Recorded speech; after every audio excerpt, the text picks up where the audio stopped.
Yesus Tuhan adalah Raja. Sembah dan puji Duh Tatamu. Sembah dan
curahkan tengah-tengah kami, Yesus. Oh ya lah, makasih ya lah, oh ya lah, makasih ya lah, terima kasih Tuhan, kami boleh beribadah pagi ini. Makasih untuk pemeliharaan untuk setiap keluarga kami. Makasih Yesus.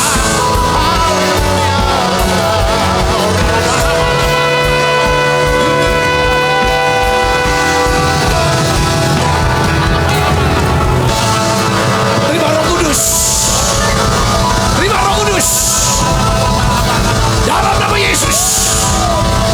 Dalam nama Yesus. Terima. Dalam nama Yesus.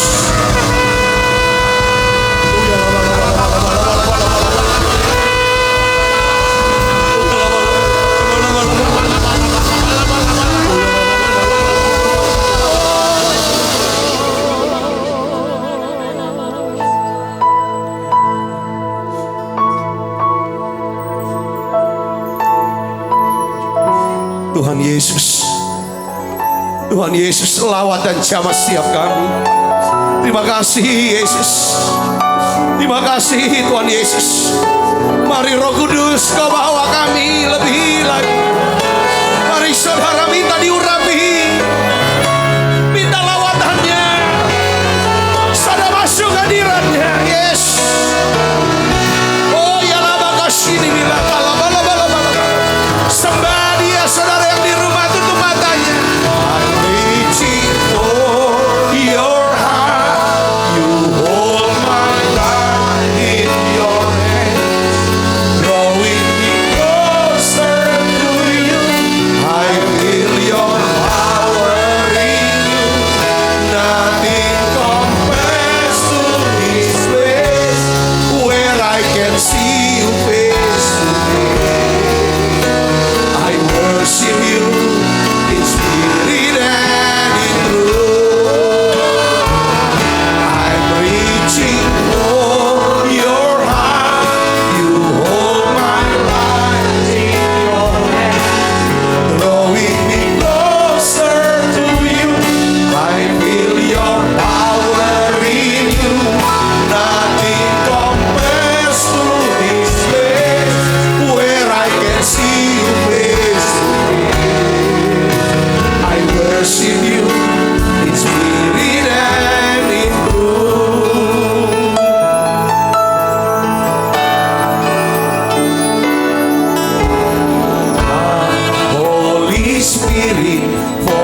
Engkau janji ya Tuhan, Engkau janji Engkau akan buka tingkap langit,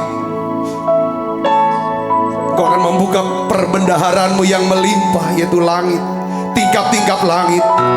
Engkau janji untuk berikan hujan bagi tanah kami pada masanya. Engkau berjanji untuk memberkati segala pekerjaan kami, sehingga ya Tuhan kami bisa memberi pinjaman kepada banyak bangsa. Kami sendiri tidak akan pernah meminta pinjaman. Tuhan, kami berdoa dalam nama Yesus. Pagi ini ya Tuhan, saat ini ya Bapa, kami minta ya Tuhan, urapan-Mu Yesus, urapan Roh Kudus-Mu jamah siap hati kami. Turun ya Tuhan, menjamah mulai dari pikiran kami, perkataan kami diubahkan, hati kami diubahkan. Mari doa saudara, katakan Roh Kudus, aku rindu akan Kau. Roh Kudus, jamah hatiku, jamah mulut, jamah pikiranku. Roh Kudus, ubah hidupku ya Roh Kudus. Oh ya la makasih la ubah Yesus. Mari datang pada Yesus. Jangan diam, buka suaranya.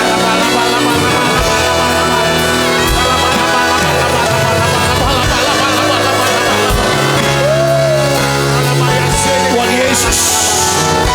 Yes. Oh ya la makasih la satu yang ku rindu bersekutu denganmu, bawaku lebih lagi tinggal di dalammu, nikmati hadiratmu, jamahlah seluruh hidupku, urapan-Mu mengubah hidupku.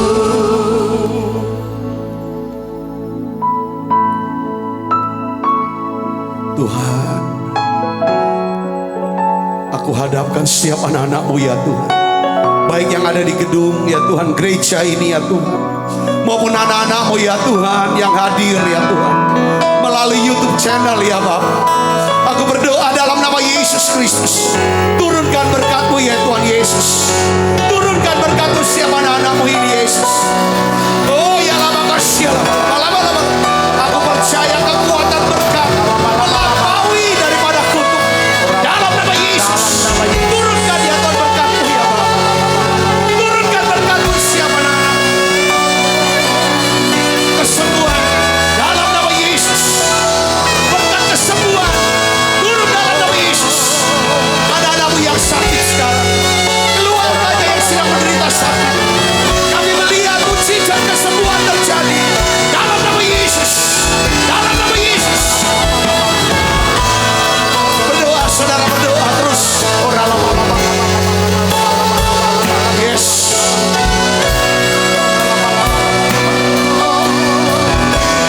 My heart, your presence,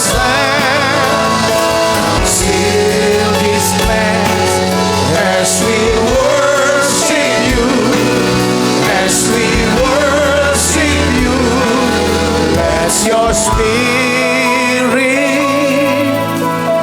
fill this place, sweet spirit fills my heart, let your presence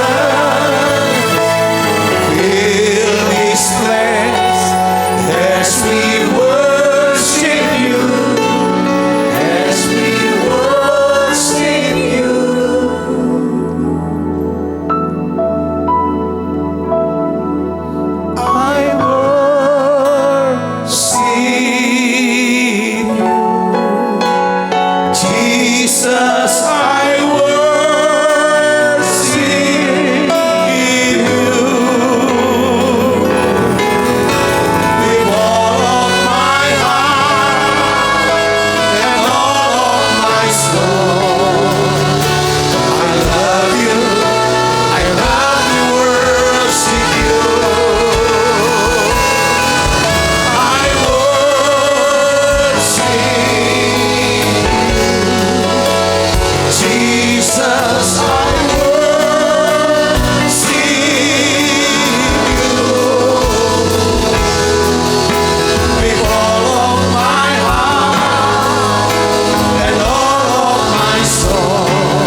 ya Tuhan, pada saat kami menyembah-Mu, hadirat-Mu memenuhi setiap kami.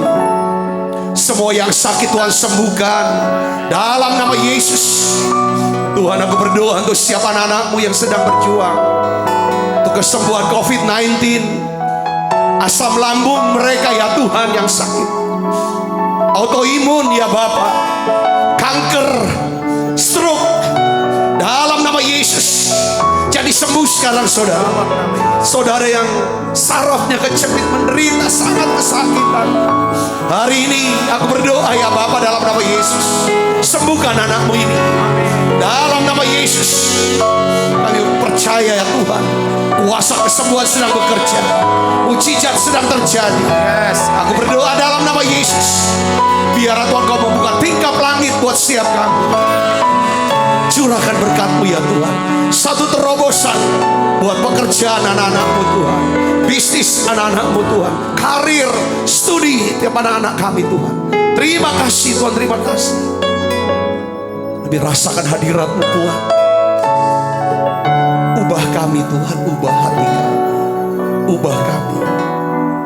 Biar kami jadi orang yang rendah hati, murah hati, besar hati, baik hati, dan juga hati-hati ya Tuhan. Terima kasih Tuhan, terima kasih. Urapi hamba-Mu untuk dapat menyampaikan pesan firman-Mu dalam bahasa yang sederhana dan mudah dimengerti. Biar ya Tuhan, setiap taburan benih firman masuk ke dalam tanah hati yang baik, sehingga itu bisa bertumbuh dan berbuah dalam kehidupan kami. Di dalam nama Yesus, semua kita yang siap menerima firman dengan hati gembira, sama-sama katakan amin. Beri tangan yang meriah buat Yesus. Silakan saudara duduk kembali. Shalom. Apa kabarnya saudara? Saya rasakan hadirat Allah begitu kuat ya. Sudah tiap kali kita nyembah, tiap hari Minggu ya, kesempatan kita sudah dapat kumpul ibadah onsite sama-sama di tempat ini. Bahkan saya juga dapat kabar dan cerita, Pak, walaupun kami ada di rumah ya, tidak ikut gabung, tapi kami rasakan hadirat Allah yang begitu kuat. Haleluya. Saudara yang ada di rumah-rumah dimanapun berada, lewat YouTube channel, saudara juga tetap bisa menyembah, berdoa, menikmati hadirat Tuhan dan kuasa Tuhan. Banyak juga yang disembuhkan, dipulihkan. Nah, hari ini saudaraku yang Yesus, saya ingin bagikan saudaraku tentang satu tema, ya kan? Ini yang juga tema ini saudaraku penting buat setiap kita nih, masa pandemi, resesi. Tapi kita mau lihat dari sudut pandang daripada Alkitab tentang apa? Saudaraku, tentang financial freedom. Saya kasih contoh judul financial freedom. Saudara, ya, saya coba cari saudara apa sih definisi daripada financial freedom. Nah, banyak yang mendefinisikan kurang lebih seperti ini nih. Ya kan?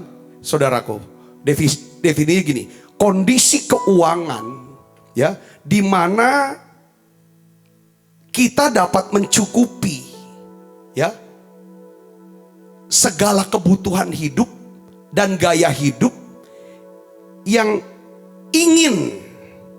kita inginkan tanpa harus kerja katanya. Karena kita memiliki passive income. Ini definisi yang umum. Saya sebelum ini khotbah saya cari sumber, saya cari yang komentar Alkitab dan lain sebagainya. Saya renung, Tuhan bilang bukan ini. Financial freedom maksudnya Tuhan itu adalah apa sih? Nah, saya coba definisikan begini saudaraku. Ya, kondisi keuangan ya, di mana kita bisa mencukupi segala kebutuhan hidup kita dan kita bisa mencukupi segala kebutuhan kita untuk melakukan kehendak Allah. Yang ngerti katakan amin. Yang saudara harus garis bawahi adalah kebutuhan kita sehari-hari dan kebutuhan kita untuk melakukan kehendak Allah. Katakan amin. Untuk kita bisa melakukan kehendak Allah, kita punya kebutuhan. Kebutuhan apa? Kalau lakukan kehendak Allah, ada sesuatu yang tidak bisa dengan kekuatan kita. Disitulah kita butuh apa? Kuasa, butuh hikmat. Yang ngerti katakan amin saudaraku. Di situ kalau kita melakukan kehendak Allah, apa yang terjadi? Kita butuh sehat, kita butuh damai sejahtera, kita butuh orang-orang, kita butuh umur panjang. untuk supaya kehendak Allah ini bisa diselesaikan. Yang ngerti katakan amin. Jadi saya mau bicara tentang ya kemerdekaan keuangan yang kita mau bahas hari ini. Ya kan saudaraku, adalah saya doa bahwa saudara punya kebutuhan itu bisa dicukupi tanpa harus hutang pinjem. Katakan amin saudara. Bahkan saudara bisa membiayai diri saudara untuk melayani Tuhan. Saudara bisa membiayai pelayanan-pelayanan orang lain supaya banyak orang bisa percaya sama Tuhan. Ini loh financial freedom. Saudara mau gak ngalami ini? Siapa yang mau coba angkat tangan. Katakan amin. Kalau orang dunia, kemerdekaan keuangannya adalah dia bisa tutupi semua kebutuhan hidup dan gaya hidup dia. Tapi kita, saudaraku, ada penugasan. Kita ngerti hidup kita sebagai orang Kristen, ada penugasan. Kita dikasih waktu, kita dikasih talenta, kita dikasih yang namanya berkat keuangan. Ada tujuan. Tujuan apa? Melakukan kehendak Allah. Bukan hanya untuk hidup untuk diri sendiri. Yang ngerti katakan amin saudara. Nah oleh karena itu hari ini dasar firman yang jadi rema buat saya adalah Ulangan 28. Ulangan 28 ayat 12. Mari kita akan baca sama-sama saudara. 1, 2, 3. Tuhan akan membuka bagimu apa? Perbendaharaan yang apa? Melimpah. Perbendaharaan itu berkat. Berkat itu empat aspek.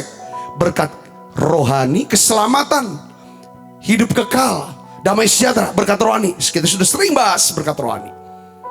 Ya, iman, pengharapan, kasih itu berkat rohani. Saudara, damai, ya kan, kebenaran, damai sejahtera, sukacita oleh Roh Kudus itu berkat rohani. Katakan amin saudara. Kita bisa mengampuni, itu berkat rohani. Kita bisa menghormati, itu berkat rohani. Katakan amin. Kita bisa bersyukur, itu juga berkat rohani. Amin. Dia akan buka perbendaharaan yang melimpah. Itu namanya blessing, berkat. Berkat rohani, berkat jasmani. Sakit kita percaya Tuhan sembuhkan. Kalau tugas kita belum selesai. Yang ngerti katakan amin. Tuhan berikan panjang umur. Yang ketiga berkat apa? Sosial. Yang keempat berkat keuangan. Allah akan membuka bagi kita perbendaharaan yang melimpah, yaitu apa? Langit. Itu namanya sorga. Untuk memberi hujan bagi tanahmu pada masanya. Dan memberkati segala pekerjaanmu. Sehingga engkau memberi apa? Pinjaman kepada banyak bangsa. Tetapi kamu sendiri tidak meminta pinjaman. Alasan Tuhan membuka perbendaharaannya. Alasan Tuhan memberkati saudara dan saya. Alasannya adalah apa saudaraku? Supaya kita bisa memberi apa? Pinjaman kepada banyak bangsa. Identitas saudara adalah bukan tukang utang, tapi tukang beri pinjaman. Katakan amin saudara. Jadi tukang kredit, kasih kredit. Saudara mau katakan amin. Nah jadi, di perjanjian lama juga ada seorang bernama Daud. Daud dia menggambarkan saudara mengenai financial freedom dari orang benar. Orang benar mengalami kemerdekaan keuangan. Gimana? Dia gambarkan begini saudara dalam Mazmur 37 ayat 25 sampai 26. Dia berkata begini, yuk kita baca sama-sama. 1, 2, 3. Dahulu aku muda, sekarang telah menjadi tua. Tetapi tidak pernah kulihat orang benar ditinggalkan, atau anak cucunya meminta-minta roti. Ya. Tiap hari ia menaruh belas kasihan dan memberi apa? Pinjaman. Dan anak cucunya jadi apa? Berkat. Ini namanya financial freedom. Bukan cuman saudara, tapi anak-anak saudara, cucu saudara menjadi berkat. Saudara mau katakan amin. Nah sekarang pertanyaannya, bagaimana caranya? Bagaimana caranya kita bisa mengalami yang namanya kemerdekaan keuangan? Financial freedom. Siapa yang mau mengalami kemerdekaan dalam keuangan? Sekali lagi saya mau lihat tangan-tangannya. Saudara mau katakan amin? Ya. Kalau saudara yang ada di YouTube, nonton di YouTube, Tulis amin. Amin, saya mau mengalami kemerdekaan keuangan. Ya, kita bisa memenuhi segala kebutuhan kita. Dan juga kebutuhan kita untuk melakukan kehendak Allah. Saya pakai istilah yang lebih luas supaya nama Tuhan dipermuliakan. Gimana caranya? Yang pertama, ya saudara, kalau kita mau mengalami kemerdekaan keuangan, jangan tiap hari bangun pagi, tidur takut, bangun takut. Kenapa saudara? Tidur gak bisa, mau lihat pagi takut. Kenapa? Utang. Aduh, utang banyak. Saya percaya hari ini kalau saudara mengalami yang namanya kayak dililit, ada seperti kayak tali yang mengikat pikiran saudara dengan hutang, roh hutang. Ini spirit saudaraku yang membuat saudara jadi terintimidasi, hidup dalam ketakutan, terus teror. Hari ini saudara buka telinganya lebar-lebar. Ya, karena Tuhan mau buat kemerdekaan dalam keuangan saudara. Katakan amin saudara. Ya kan? Nih lihat, bagaimana caranya? Pertama, kita membutuhkan apa? Kita membutuhkan, kita harus memiliki apa? Kuasa Allah. Katakan amin. Saudara perlu kuasa Allah untuk bisa yang namanya bebas hutang, lunasi hutang. Dalam situasi sekarang, kalau saudara punya hutang, itu butuh kuasa Tuhan. Katakan amin saudara. Seperti beberapa di antara kita yang pernah mengalami sakit dan dokter bilang tidak bisa disembuhkan. Iya, kita ngerti tidak bisa secara medis. Tapi kita punya kuasa, punya Allah.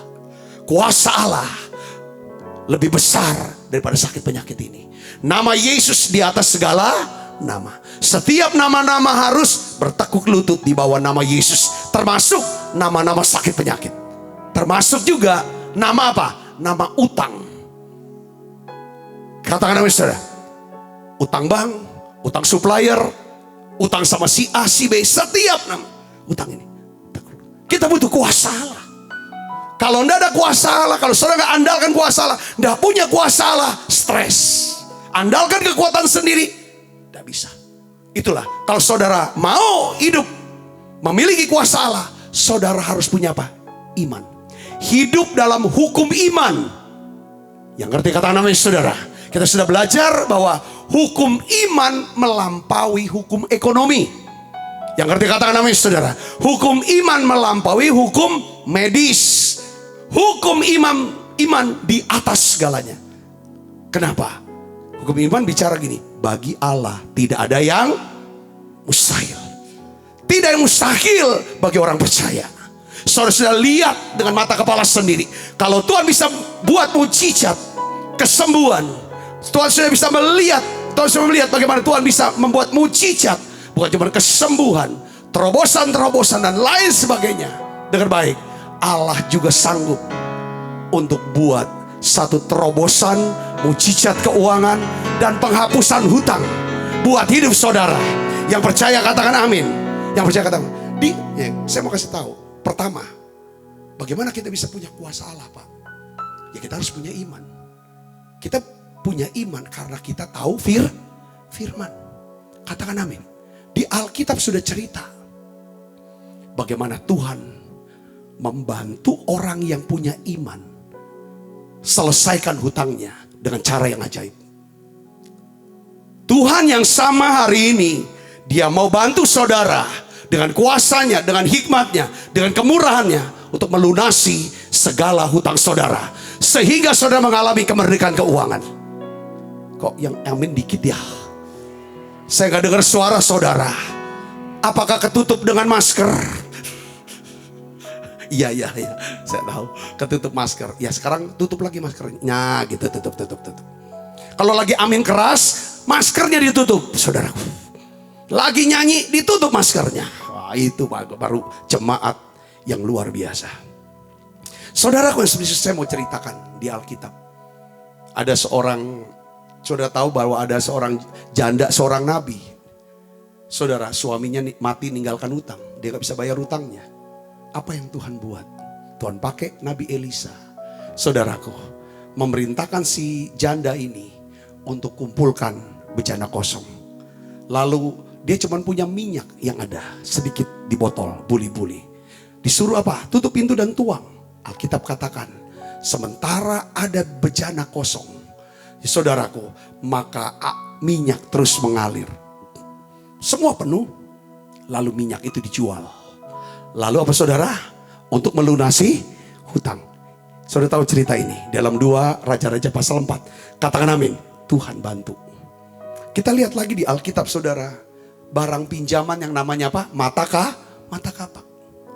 Jadi saudara, calon-calon nabi nih, nabi-nabi nih, rumahnya udah penuh, sesak dengan orang. Mereka mau bangun rumah. Jadi mereka tebang pohon. Tapi kapaknya minjem. Ini lambang daripada pinjaman, hutang yang tidak mungkin bisa dibayar. Saudaraku, seringkali Alkitab itu jelaskan orang yang punya utang, utangnya pasti gak sanggup dia bayar. Termasuk dia minjem kapak, mata kapak ini. Tiba-tiba waktu asik kerja, mata kapaknya itu copot, lalu jatuh ke sungai Yordan. Saudara tahu apa yang terjadi? Elisa berkata kepada mereka, dia akan ambil sebatang kayu, lambang apa? Salib. Salib lambang apa? Kasih Tuhan. Saudaraku, lemparkan kayu itu di tempat atau di mana kapak itu jatuh. Waktu kayu itu dilempar, apa yang terjadi saudara? Mata kapak dari besi yang tenggelam saudara di sungai Yordan yang begitu dalam, saudara, itu bisa nimbul kembali. Saudara, ini bicara tentang apa saudara? Mukjizat penghapusan, pelunasan daripada hutang yang tidak mungkin bisa terbayar. Katakan amin saudara. Di dalam kitab Nehemia, saudara lihat di sini, Nehemia 5 ayat 1 sampai 12. Itu diceritakan seluruh orang Israel yang punya utang pada saat itu, dalam satu malam mereka lunas hutang.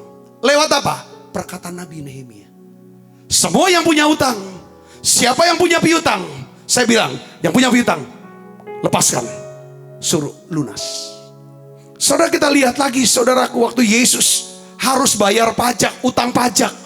Apa yang dibuat oleh Yesus? Yesus suruh daripada salah satu muridnya mancing ikan. Dari ikan ketangkap, keluar apa? Keluar duit. Ini mau bicara tentang apa? Pelunasan hutang. Mukjizat daripada keuangan membutuhkan yang namanya apa? Kuasa Allah. Yang ngerti kata Nabi saudaraku? Kuasa Allah. Jadi kalau saudara tidak sanggup bayar hutang sekarang, kejebak, itu saya berpikir bahwa memang kita butuh kuasa. Kuasa Allah. Dan Alkitab katakan Allah sudah lakukan itu. Seorang budak yang namanya Onesimus, saudara, dia punya utang dengan mantan bosnya, tapi lunas utangnya. Karena apa? Karena Paulus bilang sama Filemon, kau ini berutang sama aku. Aku kenalkan Yesus sehingga engkau beroleh hidup yang kekal. Onesimus ini kau masukin teman aku satu penjara, dia layani aku. Dia sungguh-sungguh. Sekarang utang kamu sama Onesimus harus dianggap lunas, karena aku tidak pernah tuntut bayaran dari kamu. Onesimus sudah dihapuskan hutangnya oleh perkataan Rasul Paulus. Saudaraku, hari ini saya percaya bahwa kita punya Tuhan yang sanggup membebaskan hutang kita dan memberikan kita kemerdekaan keuangan. Yang percaya katakan amin. Coba beri tepuk tangan yang meriah bagi Yesus. Saya mau saudara, walaupun ditutup dengan masker, atau saudara yang di rumah, katakan, Allahku ada sanggup membebaskan segala hutang saya. 1, 2, 3. Allahku sanggup membebaskan semua hutang saya dalam nama Yesus. Amin. Saya mau katakan gini. Ibrani 13 ayat 8 katakan Yesus itu tetap sama. Dulu, sekarang, sampai selama-lamanya. Yang percaya katakan amin. Kalau dulu Yesus pernah buat mukjizat, saudara, menghapus utang yang tidak bisa dibayar, hari ini Tuhan juga mau tolong saudara untuk hapus, untuk lunasi semua hutang kita. Yang percaya katakan amin. Yang kedua, saudara harus percaya gini, bahwa Tuhan tuh gak beda-bedain orang. Saudara percaya Tuhan tidak beda-bedain orang? Katakan amin. Yang membedakan tuh kita punya percaya gak? Kita punya iman gak? Saudaraku yang sepristus, Tuhan gak pernah beda-bedain orang. Kisah 10 ayat 34 ini pegangan saya. Saudara, sesungguhnya aku mengerti bahwa Allah tidak membedakan orang. Katakan, makanya jangan minder. Saudara, jangan minder, jangan sombong. Karena Allah tidak pernah beda-bedakan orang. Saudaraku, kita sudah ngerti tentang fakta. Ada fakta bahwa Tuhan telah melakukan mukjizat penghapusan hutang di Alkitab. Dan Tuhan yang sama, Dia akan melakukan lagi untuk hidup saudara. Yang percaya katakan amin saudara. Tuhan berikan janjinya saat ini buat kita, bahwa jika Dia menghapus hutang bagi orang lain, Dia pasti juga berikan kita kesanggupan untuk melunasi semua hutang-hutang kita. Katakan amin. Ada satu lagu, tak tersembunyi kuasa Allah. Tak tersembunyi kuasa Allah. Buka suaranya saudaraku. Kalau lain ditolong, saya juga.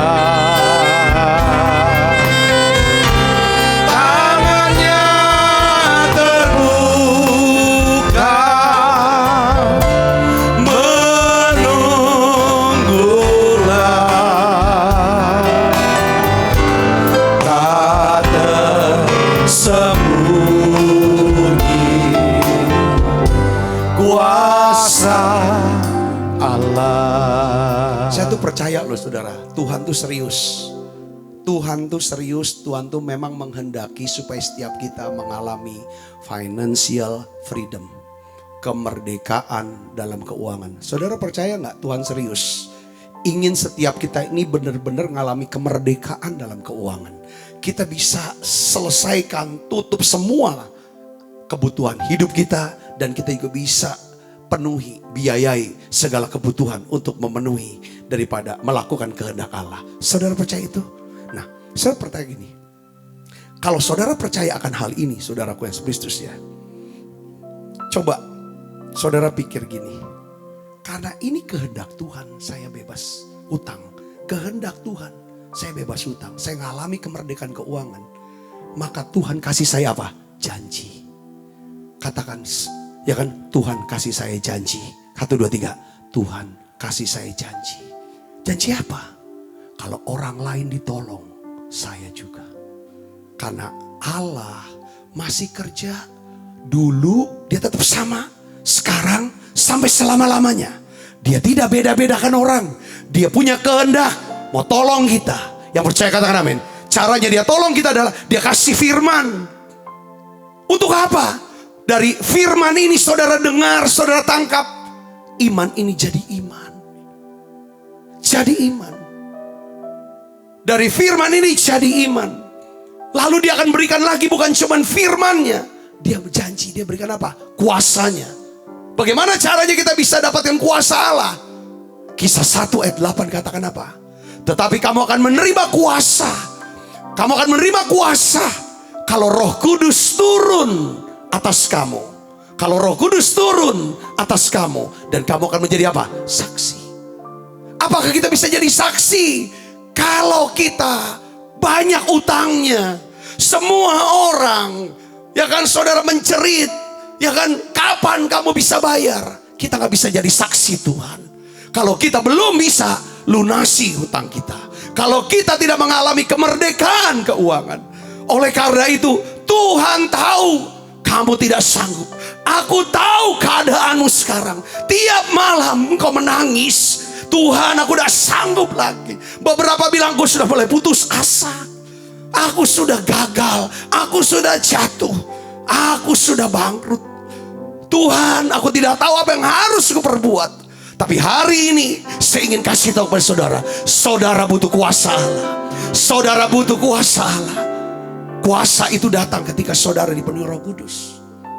Kuasa apa ini namanya? Dinamis. Sering saya sudah bagikan. Dinamis. Kata kuasa di dalam bahasa Yunani-nya namanya dinamis. Apa arti dinamis? Kuasa untuk melakukan mujizat, termasuk mujizat keuangan. Saudara percaya katakan amin. Ini dulu saya mau masuk gitu. Saudara percaya ini. Buka, lembutkan hati saudara. Saya khotbah ini, saya punya maksud, saya punya kepentingan, supaya saudara bebas hutang, saudara mengalami kemerdekaan keuangan, nama Tuhan dipermuliakan. Coba beri kemuliaan bagi Yesus. Saya tidak punya kepentingan yang lain dari itu. Tidak ada. Saya rindu melihat. Karena saya pernah ngalamin. Susah. Gak punya duit.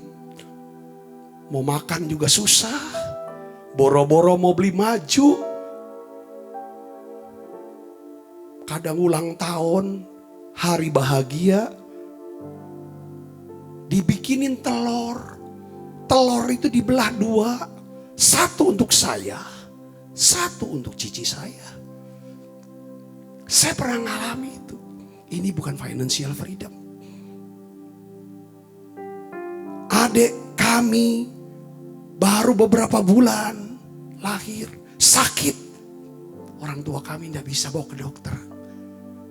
Gak bisa, gak punya duit. Sampai dibiarin mati tuh. Mati pun gak bisa beli peti mati.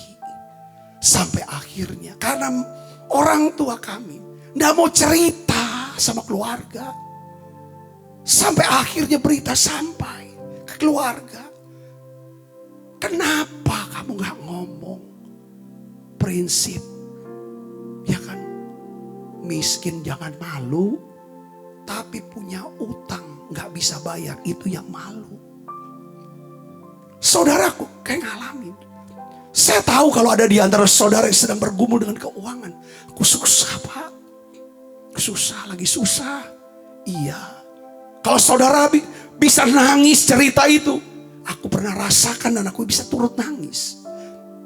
Oleh karena itu hari ini saya mau khotbah ini. Tidak lebih. Ya saudara. Adalah saya ingin bantu. Ayo naikin imannya. Tuhan tuh masih bisa tolong kok. Dia bukan cuma tolong kita untuk bisa pergi ke surga. Dia gak cuma tolong kita untuk sembuh dari sakit. Dia juga bisa mengalami terobosan. Jangan takut. Jangan khawatir. Jangan marah terus. Jangan ngeluh. Tuhan bilang, aku akan berikan kamu kuasa. Kuasa apa? Dinamis. Kuasa untuk melakukan mujizat. Kuasa untuk memiliki karakter yang unggul. Buah roh, penuh kasih. Kuasa untuk bisa mengelola, ya, menerima dan mengelola kekayaan. Ini namanya dinamis. Katakan amin saudaraku.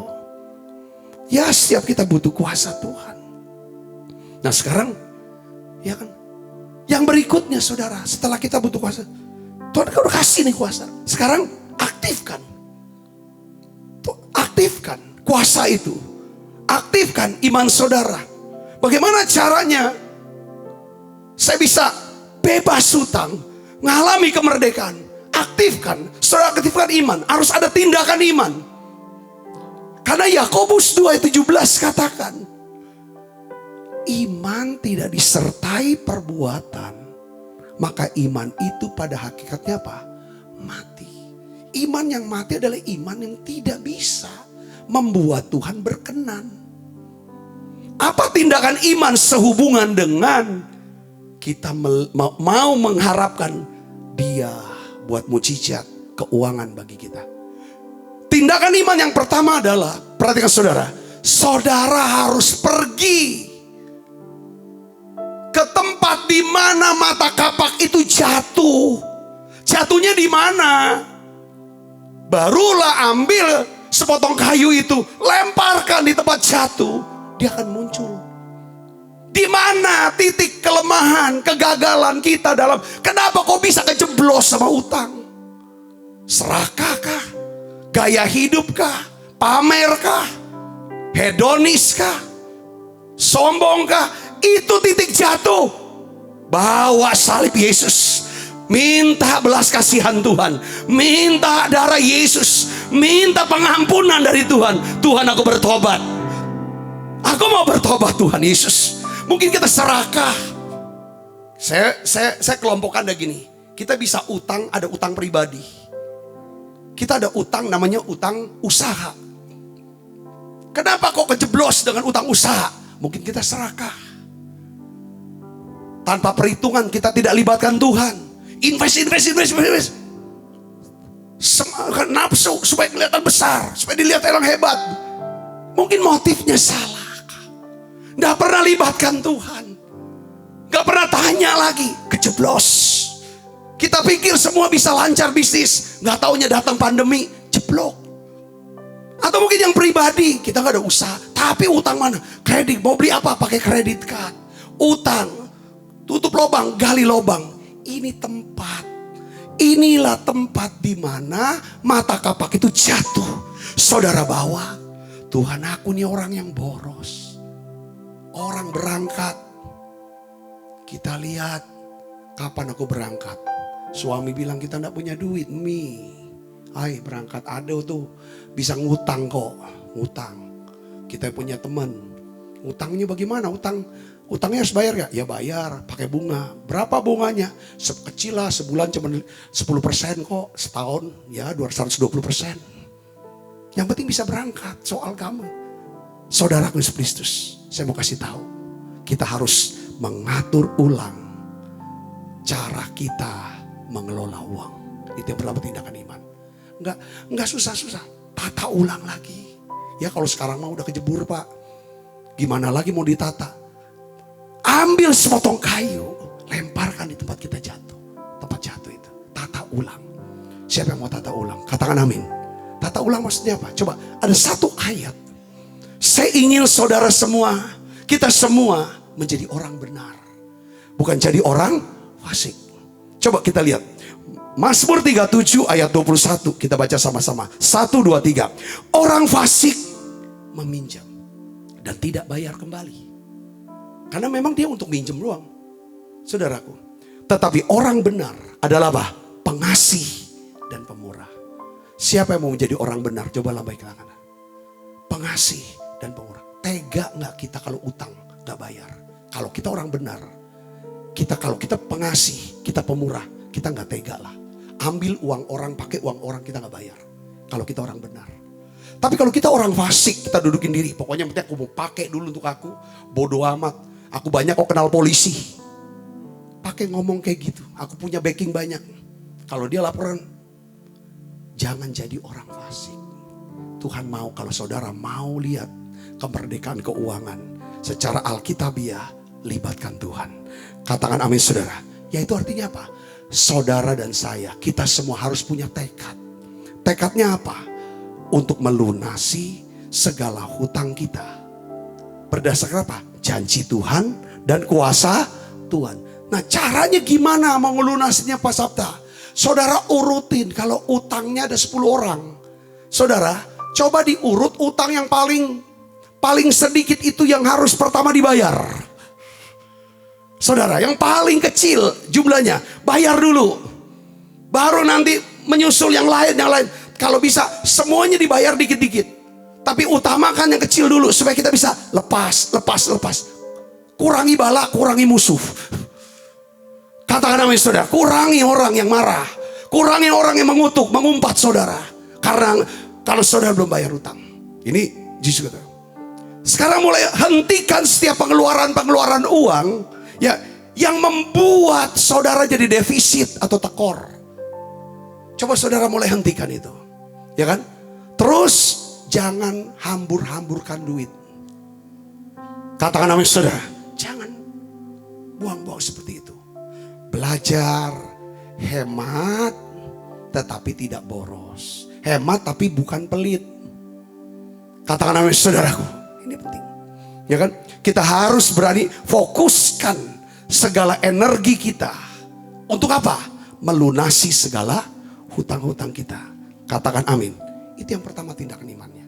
Saudara pernah dengar kan khotbah saya tentang Bartimius?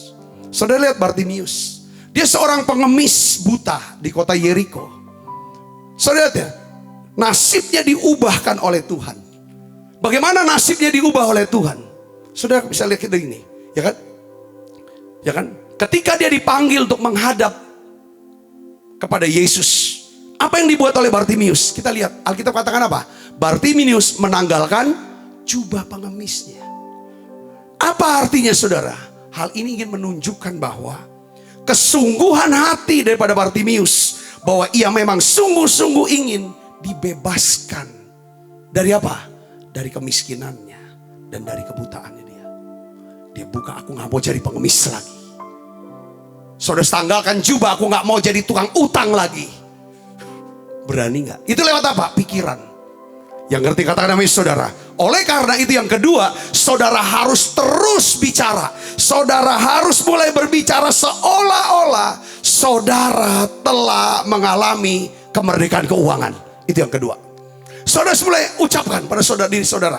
Katakan, ya kan? Di dalam 2 Korintus 4 ayat 13 katakan, aku percaya, sebab itu aku berkata-kata. Maka kami juga percaya, sebab itu kami juga berkata. Saudara mulai omong, perkatakan dalam diri saudara, ya. Kita harus mulai mengubah cara kita berbicara. Kalau lagi banyak utang gak bisa bayar, kita lagi sedang mengalami tekanan keuangan, pasti kata-kata kita tuh kata-kata yang bisa nyakitin orang, nyakitin diri sendiri, kata-kata putus asa, kata-kata yang negatif. Coba saudara mulai berhenti ucapkan kata-kata itu. Belajar apa saudara? Seperti Nabi Yeskel, dia dibawa oleh Tuhan ke satu lembah. Lalu Nabi Yeskel, saudara, Allah berfirman kepada Nabi Yeskel, apa yang kamu lihat itu? Tulang-tulang kering ya Tuhan. Tuhan tanya, bisakah tulang kering ini dihidupkan kembali? Apa jawaban Nabi Yeskel? Ya kan? Ya kan, bagaimana maunya Tuhan? Kalau Tuhan mau itu bisa. Lalu Tuhan suruh dia bernubuat. Dia bernubuat pada tulang-tulang kering itu. Kita lihat hasilnya apa? Tulang-tulang kering itu akhirnya bangkit, berubah menjadi apa? Manusia hidup, dan bukan cuma manusia, menjadi sebuah apa? Pasukan tentara yang hebat. Saudaraku yang serius, ini penting. Apa yang keluar dari mulut saudara, kata-kata kita itu adalah benih bagi perasaan kita. Di masa-masa saudara mengharapkan kuasa Allah, saudara harus bangun perasaan senang, perasaan sukacita, perasaan damai sejahtera. Dan itu hanya bisa, perasaan saudara bisa kalau saudara punya kata-kata. Saudara katakan, Sabta, makin lama kamu makin sehat, makin ganteng, makin diberkati. Ngaca dikit, puji Tuhan, terima kasih. Walaupun rambut makin lama makin habis, ya kan, kulit makin keriput, tapi sebenarnya ucap syukur, yang di dalam makin kuat. Manusia batinnya makin hebat. Tuhan terima kasih. Ngomong sama, kadang-kadang kita sering ngutuki diri sendiri, marah keras sama diri sendiri. Jangan, selembutin diri sendiri nih. Jangan keras, jangan kaku sama diri sendiri. Kalau kita keras sama diri sendiri, pasti kita keras sama orang lain. Jangan jadi ahli Taurat untuk diri sendiri. Kita akan jadi ahli Taurat untuk orang lain nanti. Ayo ucapin kata-kata. Saudara bisa ngomong dong, ya kan, begini. Semua hutang saya di bank, semua hutang-hutang saya kepada supplier, semua hutang-hutang pribadi saya dibuat lunas. Akan dibuat lunas dalam nama Yesus. Saudara bisa angkat itu mungkin apa? Kalau bisa, ya janganlah. Mungkin pancinya kah, kompornya kah. Yang kredit, beli kredit maksud saya. Bukan rumahnya. Kalau rumah diangkat gak bisa. Sepeda motor diangkat. Ya kalau saudara bisa angkat, ini sepeda motor aku kredit. Inilah barang kredit yang terakhir. Aku tidak akan pernah utang lagi. Kalau itu mungkin panci. Karena ada panci yang harganya 5 juta kan, betul saudara? Panci apa ya kan? Tapi istri saya bilang, itu lo ada lo panci lo harganya segini, teknologinya gini. Berapa duit? 5 juta. Kita mah gak usah beli kayak gitu, kita cuma ngecah kangkung. Harga kangkungnya berapa duit? Itu mah untuk ciapoh, untuk apa makannya tuh yang kayak daging yang harganya ya kan wagyu harganya 5 juta ya kan, baru cocok. Kalau yang ngecah-ngecah bawang, ngecah kangkung, toge, ya beli kayak gituan 5 juta. Akhirnya saudara kan, ini penting, kata-kata harus ucapkan. Ini yang terakhir. Kalau emang udah terlanjur ya angkat deh pancinya. Ini yang terakhir. Katakan amin. Kata-kata itu penting. Ya enggak, aku gak mau utang lagi. Saudara bisa ngerti sini, katakan amin. Saudara mau gak hidup bebas hutang? Ya kan? Kalau mau apa, jangan gampang. Ya kan? Nah sekarang kita udah tahu kita butuh kuasa Tuhan. Ya kan, kita harus ada tindakan iman. Yang ketiga gini, ini terakhir saudaraku. Ini terakhir. Kita harus bisa menciptakan atmosfer.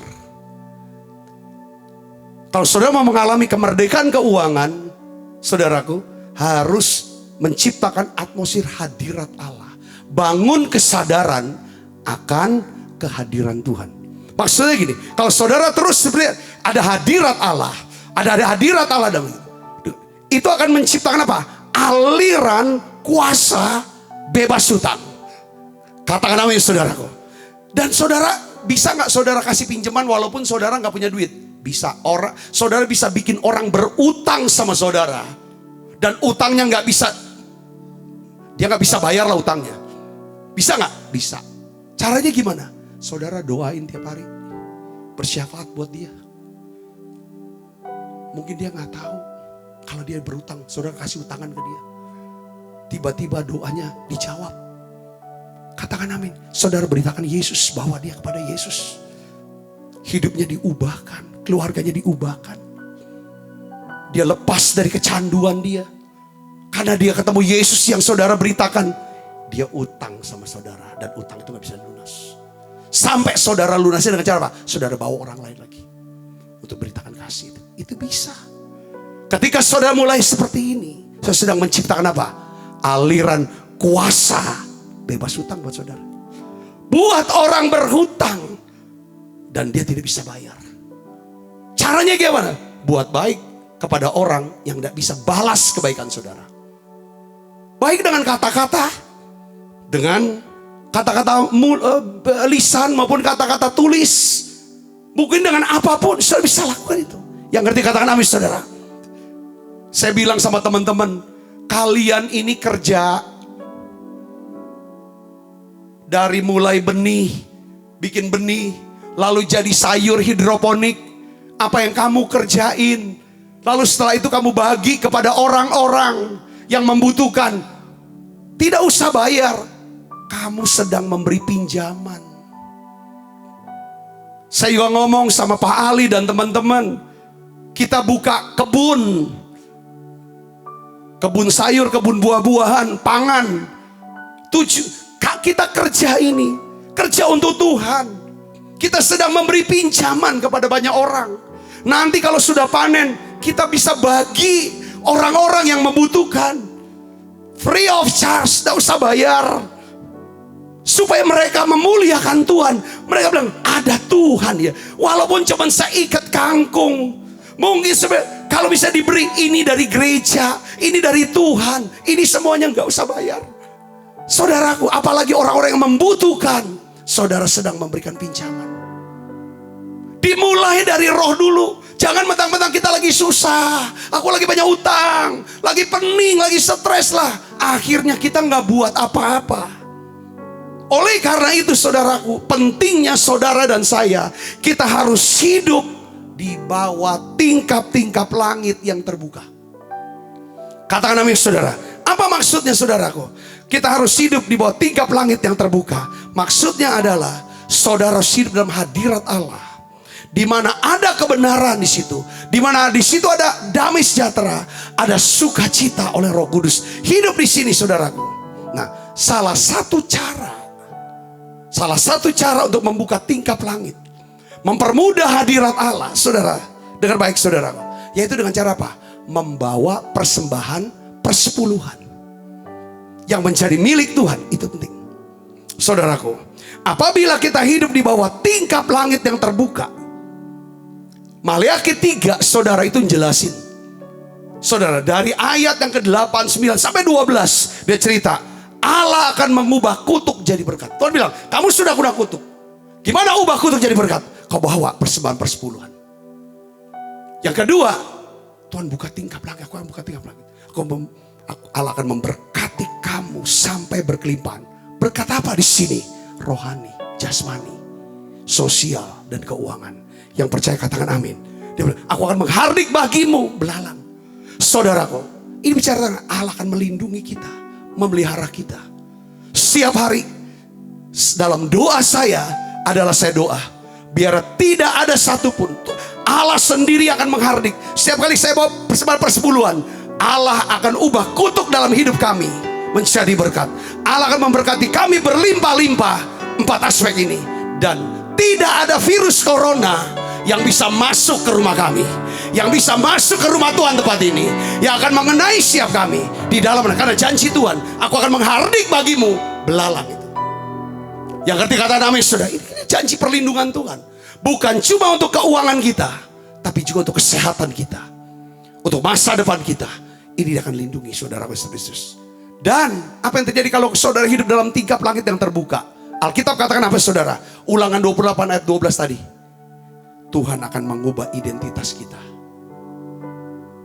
menjadi seorang yang memberi pinjaman. Jadi kreditur, bukan debitur. Bukan orang yang banyak utang, tapi orang yang memberi pinjaman.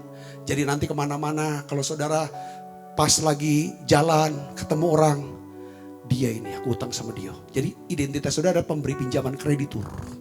Kalau dulu kemana-mana takut ketemu orang, dia utang sama aku, dia belum bayar ya. Itu orang itu dia tuh utang belum bayar, makannya hebat bener, berangkat terus dia tuh. Aku lihat di Instagram bajunya baru tuh, itu identitas. Tapi sekarang kalau saudara buka hidup dalam tingkap langit saudara, orang bilang, aku malu ketemu dia. Aku sudah hutang sama dia, tapi dia gak tagih-tagih. Katakan amin saudaraku. Ini intinya. Saudara mau bisa ngalami yang namanya financial freedom. Yang kedua, bukan cuma hidup dalam langit yang terbuka.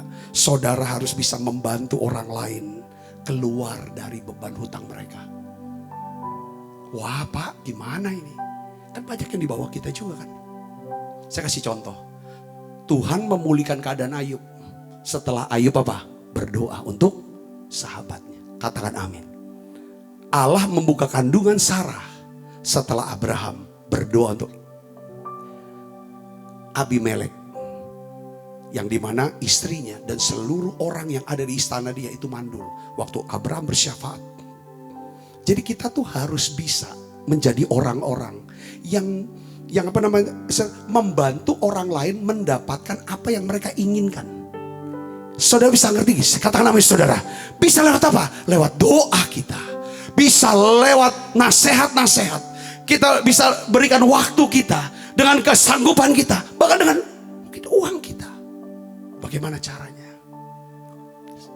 Saudara pernah gak kepikiran bagaimana keponakan saudara mungkin punya impian untuk bisa kuliah? Apakah saudara pernah mewujudkan impian orang untuk dia biayai uang kuliah dia?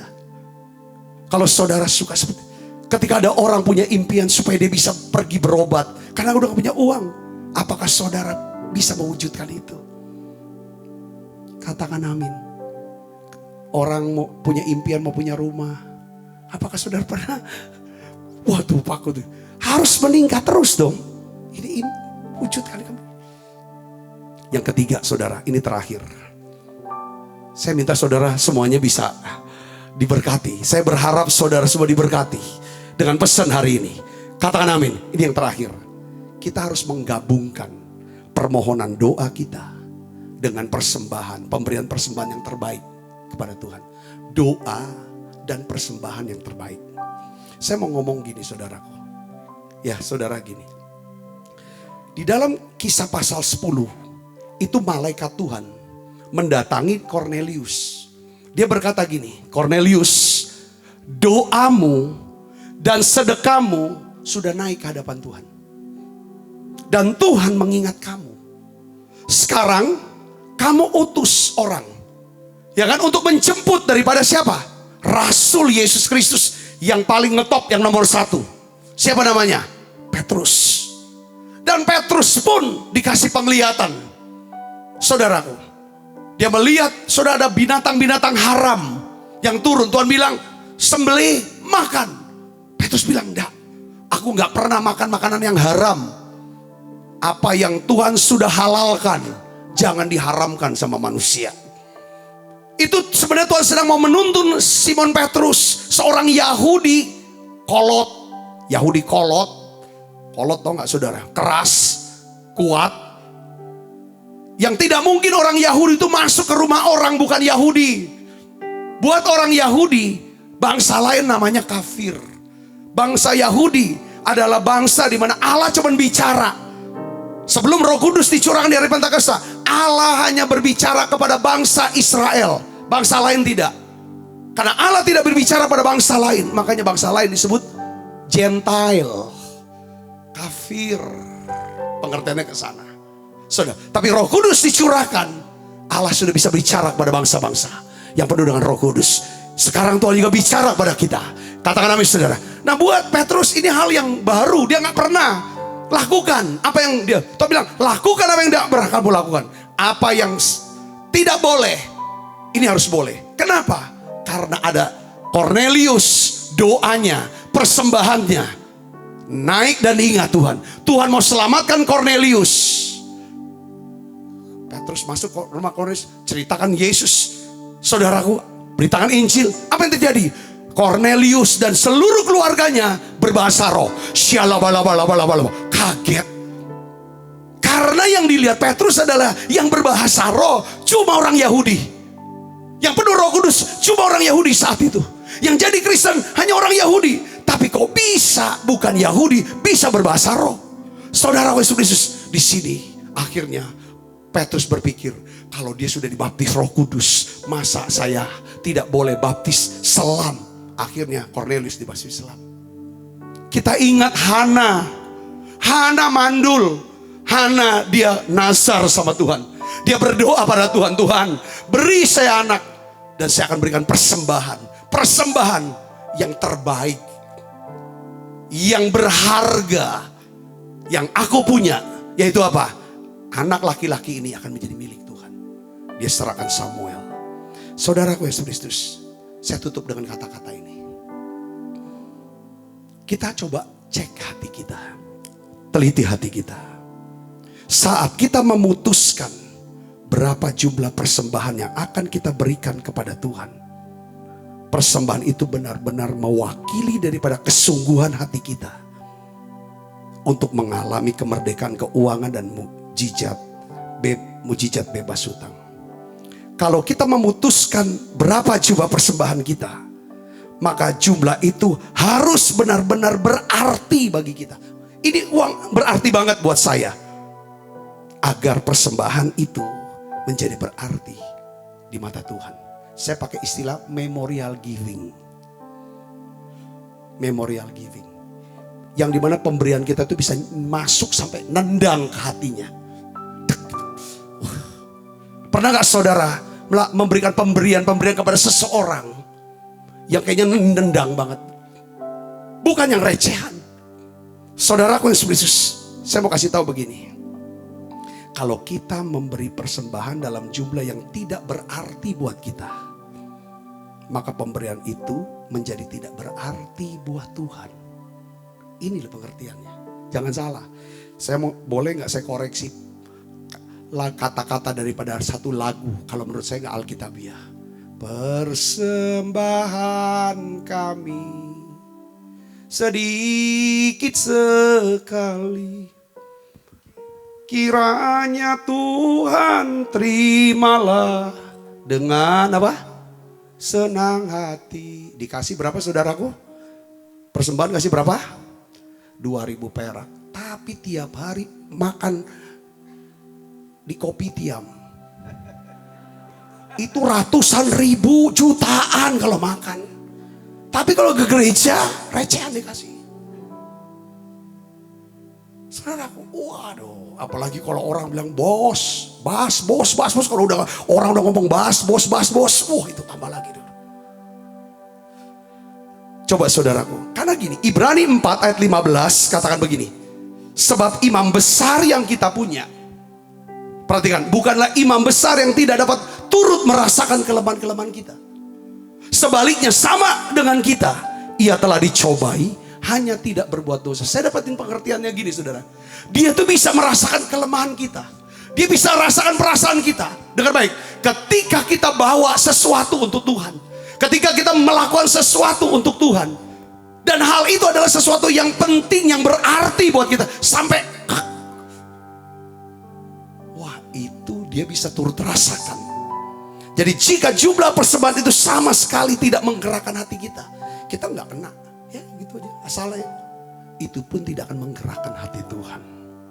Saya mau tutup seperti kata-kata ini saudaraku, apapun yang saya buat, kadang-kadang itu kegedean lo ngasih. Orang kan kegedean lo kasih. Karena ada satu hal. Kemarin saya kasih contoh. Ketika saya lagi goes saudara pagi kemarin, saya tuh aneh, di KM itu banyak sekali orang pada duduk-duduk saudara. Apalagi hari Jumat. Saya tanya, kita tiba-tiba orang bilang, kau berhenti. Saya tanya sama satu ibu itu, nenek gitu kan. Ini pada ngapain duduk-duduk sini? Ini corona pak. Apa kaitannya dengan corona? Ya kami nungguin sedekah lah, ini kan Jumat. Dia bilang gitu kan. Yo, saya berpikir memang awal-awal corona kan banyak tuh orang-orang kaya yang punya mobil ya kan bawa nasi uduk kasih gitu kan. Saya lihat tuh banyak sekali karung-karung dia bawa. Mungkin dia pikir kan nanti kan bawa nasi uduk satu karung gitu kan, dia bawa gitu kan. Segala macam. Tapi sekarang udah mulai jarang ya video-video seperti itu kan. Sudah, akhirnya saya ngobrol. Saya tanya dan lain sebagainya. Dia cerita tentang kesusahan. Roh Kudus bilang, ya kan? Ya dia kan cerita gini. Tiba-tiba ini sisi lain, kemarin saya sudah ceritain sih. Saudara, kamu beri sesuatu yang nendang di dia. Sesuatu yang berarti buat kamu. Untuk orang ini ya, untuk orang ini pasti berarti nih. Buat saya juga berarti. Ya kan, itu jadi berarti buat kamu. Dia bilang, Pak, ya kan, saya bilang, kenapa ibu ini? Pak, kalau ada, aku tanya sama dia. Jadi duduk di sini, lemak lah sehari pacak dapat 1 juta. Saya bilang gitu kan. Tidak mungkin lah, kan uang kayu galo yang jalan ini. Uang naik mobil galo, iya belum tentu berhenti pak, uang kayu lewat aja. Dia bilang gitu. Aku bilang ini tempat orang kayu galo ya kan. Jalan besar saudara Kolonel Burlian tuh kan jalan raya itu. Kan orang naik mobil semua, minimal motor lah saudara. Jarang seperti kami kan naik sepeda. Kami aja yang naik sepeda, yang lain kan paling tidak minimal naik motor, naik mobil ya saudara. Bis, itu kan harga mahal-mahal. Kami naik sepeda. Wah ini lemak lah, tidak pak. Dari situ kami bilang, kau beri sesuatu yang nendang. Waktu saya kasih saudara, uang itu selembar. Langsung udah semangat sekali, mulai cerita nyenangin saya. Itu yang bagi juga dia. Bagi yang ini begini. Oh iya pak, dia bilang, bagi dia. Bapak lah yang bagi, ini buat aku. Nah, aku bilang gitu. Ya kan, aku ini dia cerita. Enggak lah, aku bilang gitu. Bagi buat dia, ini kan besar itu uang segitu. Saya bilang begitu kan. Kasih, iya kan, udah banyak itu kan. Saya mulai nangkep di satu gini. Buat dia dibagi 4 aja. Itu sudah cukup besar. Pada waktu kita beri sesuatu yang berarti buat seseorang. Responnya tuh, wajahnya tuh berubah sekali. Saya yakin. Kadang-kadang kita berpikir, ngapo ya wong ini kok hidupnya enak nian. Dia bisa beri memorial giving ke Tuhan. Karena dia suka kasih memorial giving kepada siapa? Anak-anak Tuhan, sesamanya yang lain. Yang ngerti katakan amin. Katakan amin. Ini penting.